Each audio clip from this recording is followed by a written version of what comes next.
नमस्कार, आप देख रहे हैं हेडलाइंस न्यूज। दिन भर की ताज़ा खबरों के लिए अभी सब्सक्राइब करें, साथ में बेल आइकन भी प्रेस कर लें। खबरों में आगे बढ़ने से पहले वीडियो को लाइक जरूर करें और अपने दोस्तों के साथ ज़्यादा से ज़्यादा शेयर करें। उत्तर प्रदेश विधानसभा चुनाव में शनिवार को उस वक्त सियासी पारा चढ़ता नजर आया जब गृह मंत्री अमित शाह पश्चिमी यूपी के कैराना सीट पर चुनाव प्रचार करने पहुंचे। पश्चिमी यूपी में पलायन के मुद्दे को लेकर सुर्खियों में रहे इस शहर में अमित शाह ने डोर टू डोर प्रचार किया। उन्होंने लोगों को बीजेपी के लिए मतदान करने की अपील से जुड़े पर्चे बांटे और सबका अभिवादन भी किया। हालांकि इस दौरान अमित शाह ने मास्क नहीं लगा रखा था और सोशल डिस्टेंसिंग को लेकर चुनाव आयोग के नियम कायदों की धज्जियां भी उड़ाती दिखाई दी। दिल्ली में बन रहे सेंट्रल विस्टा प्रोजेक्ट की कांग्रेस समेत कई राजनीतिक दलों की ओर से हो रही आलोचनाओं के बीच अब तक कई निर्माण कार्य हो चुके हैं। केंद्रीय शहरी विकास मंत्री हरदीप सिंह पुरी ने इस प्रोजेक्ट की खूबियां और अब तक हो चुके कार्यों के बारे में जी न्यूज को विस्तार से बताया है। हरदीप सिंह पुरी ने कहा है कि सेंट्रल विस्टा एवेन्यू का कुल एरिया 85.3 हेक्टेयर है। इसमें लॉन, घास, नहर, ब्रिज, वॉक और ड्रेनेज सिस्टम सभी मौजूद होंगे। उत्तर प्रदेश विधानसभा चुनाव 2022 के रण में जनता दल यूनाइटेड ने उतरने का ऐलान कर दिया है। इसी क्रम में शनिवार को पार्टी की ओर से 26 सीटों की सूची जारी की गई है जिन पर जेडीयू अपने उम्मीदवार उतारेगी। वहीं इन सीट प्रत्याशी के नाम का ऐलान 24 जनवरी सोमवार को किया जाएगा। जेडीयू की ओर से जो सूची जारी की गई है उसमें कुशीनगर की तमकुही विधानसभा सीट, श्रावस्ती की विभागा सीट और लगातार कई सीट इसमें शामिल है। उत्तराखंड विधानसभा चुनाव से पहले हरक सिंह रावत और यशपाल आर्य का दोबारा कांग्रेस में शामिल होना पार्टी को हुए बड़े लाभ के रूप में देखा जा रहा है। राज्य में 14 फरवरी को चुनाव होना है। राज्य में वर्ष 2016 में हरीश रावत सरकार के खिलाफ विद्रोह के कारण कई प्रमुख नेताओं के कांग्रेस छोड़ने के बाद से कांग्रेस बड़े नेताओं की कमी के संकट से जूझ रही थी। गढ़वाल के प्रमुख नेता हरक सिंह शुक्रवार को दोबारा कांग्रेस में शामिल हो गए, जबकि कुमाऊं के बड़े दलित नेता आर्य अपने विधायक पुत्र संजीव के साथ पिछले साल अक्टूबर में ही कांग्रेस में वापस आ गए थे। राव और आर्य दोनों ही अनुभवी नेता है, इसलिए इनकी वापसी को कांग्रेस की ताकत में अहम बढ़ोतरी के रूप में देखा जा रहा है। बिहार में नीतीश कुमार की सरकार पर प्रहार करते हुए चिराग पासवान ने राज्य में शराब के कारण होने वाली मौत की तुलना शनिवार को हत्या से कर दी है। राष्ट्रपति शासन लगाए जाने की मांग की है। पासवान ने आरोप लगाया है कि जिस किसी ने भी आईना दिखाने की कोशिश की, मुख्यमंत्री ने उसे परेशान किया।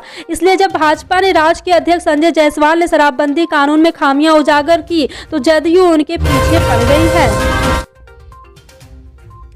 पूर्व मुख्यमंत्री और दिग्विजय सिंह राज्यसभा के सदस्य थे। जी हां, खिलाफ भोपाल पुलिस ने एफआईआर दर्ज कर ली है। उनके खिलाफ मुख्यमंत्री निवास पर अपने समर्थकों और किसानों के साथ जाने का प्रयास करने और पुलिस को रोकने पर धरना देने की वजह से कोरोना गाइडलाइन का उल्लंघन का अपराध बनाया गया है। एफआईआर में उनके अलावा अन्य लोगों पर भी कार्रवाई की गई है। उत्तर प्रदेश में विधानसभा चुनाव 2022 से अलीगढ़ में कांग्रेस उम्मीदवार को बड़ा झटका लगा है। अलीगढ़ शहर सीट से कांग्रेस उम्मीदवार सलमान इम्तियाज को जिल और बदर करने का आदेश दिया गया है। एक वरिष्ठ अधिकारी ने शनिवार को इस बारे में जानकारी देते हुए बताया है कि सलमान इम्तियाज के घर पर शुक्रवार को 14 जनवरी का यह आदेश चस्पा किया गया है। उन्होंने सलमान ने गुरुवार को ही अपने नामांकन दाखिल किया है। अपर जिला मजिस्ट्रेट साकेत कुमार पटेल ने बताया है कि उन पर गुंडा एक्ट के तहत मामला होने के आधार पर प्रतिबंध लगाया गया था क्योंकि वो शहर की शांति के लिए खतरा थे। किसान आंदोलन से पश्चिमी यूपी में पैदा हुई चुनौतियों की काट के लिए भारतीय जनता पार्टी एक बार फिर यहां कानून व्यवस्था और 2017 से पहले कुछ हिंदू परिवारों के पलायन को बड़ा मुद्दा बनाने में जुटी है। पश्चिमी यूपी में पहले फेज की वोटिंग से पहले प्रचार अभियान का आगाज करते हुए गृह मंत्री अमित शाह शनिवार को कैराना पहुंचे। यहां उन्होंने जय श्री राम और भारत माता की जय के नारों के बीच घर घर जाकर पर्चे बांटे और बीजेपी के लिए वोट मांगा। बीजेपी के पूर्व अध्यक्ष ने इस दौरान उन परिवारों से भी मुलाकात की जो कभी यहां से पलायन कर चुके थे और राज्य में योगी सरकार बनने के बाद वो लौट कर आए। आम आदमी पार्टी के मुख्यमंत्री पद के उम्मीदवार भगवंत मान ने चरणजीत सिंह चन्नी को चुनौती दी है। मान ने कहा है कि अगर हिम्मत है तो पंजाब के मुख्यमंत्री चरणजीत सिंह चन्नी धुरी सीट से मेरे खिलाफ चुनाव लड़ ले। भगवंत मान ने कहा है कि मैं चमकौर साहिब का नहीं लड़ सकता क्योंकि यह एक आरक्षित सीट है, लेकिन वह धुरी से लड़ सकते हैं। मैं उनका स्वागत करता हूं। बता दें कि धुरी विधानसभा सीट संगरूर जिले में है, जहां भगवंत मान सांसद है। एक फोन लाइव के सर्वेक्षण में 93% से अधिक लोग ने उन्हें वोट दिया था। चुनाव आयोग ने कानपुर नगर, बरेली और फिरोजाबाद के जिला अधिकारियों को हटा दिया है। इसके अलावा फिरोजाबाद और कौशाम्बी के एसपी को भी हटा दिया गया है। बताया जा रहा है कि यूपी में चुनाव तैयारियों की समीक्षा के बाद चुनाव आयोग ने यह फैसला लिया है। चुनाव आयोग ने उत्तर प्रदेश में 4 IPS अफसरों के तबादले किए हैं। इनमें कौशाम्बी, फिरोजाबाद जनपद के पुलिस कप्तान हटाए गए हैं। बिहार में इन दिनों सियासी हलचल बढ़ गई है और इससे नीतीश सरकार भी मुश्किल में फंस सकती है। दरअसल विकासशील इंसान पार्टी टूट सकते हैं, लेकिन पार्टी के विधायक राजू सिंह ने लालू और तेजस्वी यादव की तारीफ करने पर वीआईपी के राष्ट्रीय अध्यक्ष मुकेश साहनी पर सवाल उठाए हैं। दरअसल वीआईपी के राष्ट्रीय अध्यक्ष बिहार सरकार में मंत्री मुकेश साहनी इन दिनों बीजेपी को लेकर काफी आक्रामक हो गए हैं। बता दें कि पिछले दिनों बौचहा से वीआईपी के विधायक मुसाफिर पासवान का निधन हो गया था, जिसके बाद जल्द ही उस सीट पर उपचुनाव होने हैं।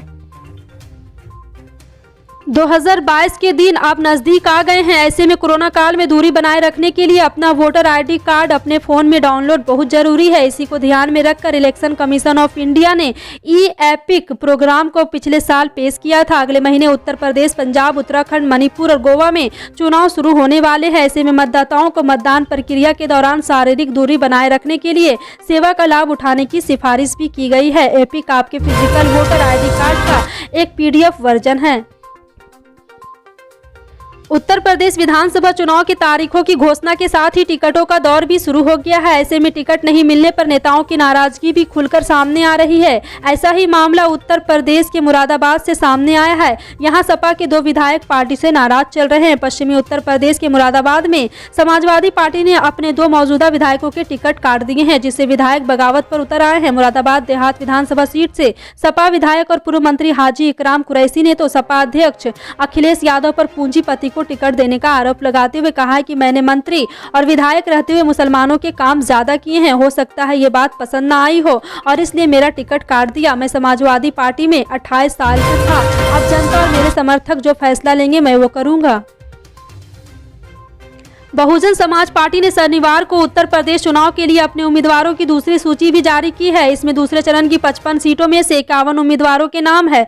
जी हां, आपको बता दें कि इस अवसर पर मायावती ने विधानसभा चुनाव के लिए हर पोलिंग बूथ को जीतना है, बीएसपी को सत्ता में लाना है का नारा भी दिया है। बसपा प्रमुख ने उम्मीद जताई है कि बसपा कार्यकर्ता कोरोना गाइडलाइन का पालन करते हुए पार्टी को 2017 की तरह सत्ता में लाने की पूरी क्षमता से काम करेंगे। पंजाब में सियासी मैदान में आरोपों का दौर शुरू हो चुका है। राजनेता अपने विरोधियों पर इन दिनों जमकर तीखे वार कर रहे हैं। इस बार पंजाब के पूर्व मुख्यमंत्री कैप्टन अमरिंदर सिंह अपनी नई और यहां पर आपको बता दें कि नई पार्टी के साथ मैदान में है। उनके पार्टी पंजाब लोक कांग्रेस ने बीजेपी से हाथ मिला लिया है।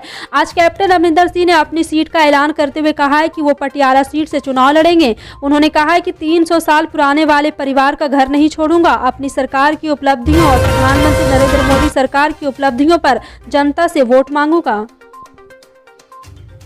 माना जा रहा है कि हरक सिंह रावत ने अपने करीबी और भाजपा के विधायक उमेश काऊ के साथ अगली राजनीति पारी का खाका तैयार कर लिया था। कांग्रेस के भी कुछ नेता हरीश रावत पर लगाम कसने के लिए इस रणनीति को आगे बढ़ाने में जुट गए थे। इसकी पृष्ठभूमि यशपाल आर्य के पार्टी में लौटने के बाद ही बन गई थी, लेकिन इस राजनीतिक चाल को हरीश रावत को समझने में जरा सी देर नहीं लगी। भाजपा में टिकट की घोषणा होने से पहले राजनीतिक गलियारों में चर्चा का बाजार गर्म था कि इस बार वर्तमान विधायकों के भाजपा खूब टिकट काटेगी, लेकिन अब तक जितने टिकट भाजपा ने दिए हैं उसमें यह अनुमान पूरी तरह से गलत साबित हुआ है। राजनीतिक विशेषज्ञों का मानना है कि भाजपा ने ऐसा करके एक संदेश देने की कोशिश की है कि ना तो जनता में विधायक के प्रति कोई नाराजगी है और न ही सरकार विधायकों के काम से संतुष्ट है, यानी सब कुछ बेहतर चल रहा है। प्रधानमंत्री नरेंद्र मोदी से लेकर मध्य प्रदेश के मुख्यमंत्री शिवराज सिंह चौहान तक हर रोज लोगों से मास्क लगाने की अपील कर रहे हैं, लेकिन उनकी ही पार्टी के नेता मास्क नहीं लगा रहे हैं। ताजा मामला राजकीय दर्जा प्राप्त मंत्री इमरती देवी का है, जिन्हें मास्क पहनना हुआ नहीं देख करके जब मास्क दिया गया तो वो फेंक कर चलती बनी। इमरती देवी के मास्क फेंकने का वीडियो वायरल हो रहा है। दरअसल दतिया में शुक्रवार को बम बम महादेव चौक पर बिना मास्क लगाए लोगों को आम आदमी पार्टी के कार्यकर्ता मास्क बांट रहे थे, तभी वहां इमरती देवी अपनी गाड़ी में पहुंची। आम आदमी पार्टी कार्यकर्ता ने उन्हें भी मास्क दिया। इमरती देवी ने उसे लिया भी, लेकिन जैसे ही उनकी गाड़ी आगे बढ़ी उन्होंने फौरन उस मास्क को फेंक दिया। उनकी यह हरकत किसी ने कैमरे में कैद कर ली। अब ये वीडियो सोशल मीडिया पर वायरल हो रहा है और बीजेपी की खूब बदनामी हो रही है। गोवा की पूर्व मुख्यमंत्री दिवंगत मनोहर पार्रिकर के बेटे उत्पल पार्रिकर ने कहा है कि भारतीय जनता पार्टी को छोड़ना उनके लिए सबसे मुश्किल फैसला था और यदि भगवा दल पणजी से किसी अच्छे उम्मीदवार को खड़ा करता है तो वह चुनाव नहीं लड़ेंगे। उत्पल ने शुक्रवार को भाजपा छोड़ दी थी और घोषणा की है कि वो राज्य में आगामी विधानसभा चुनाव पणजी से निर्दलीय उम्मीदवार के रूप में लड़ेंगे। भाजपा ने उत्पल को टिकट न देकर मौजूदा विधायक अतानासियो मॉन्सेरेंट को। फिलहाल आपकी इन सभी खबरों पर क्या कहना है कमेंट सेक्शन में टाइप करके जरूर बताएं। पल पल की अपडेट जानने के लिए जुड़े रहें आप अपने लाइव अपडेट के साथ। तब तक के लिए जय हिंद।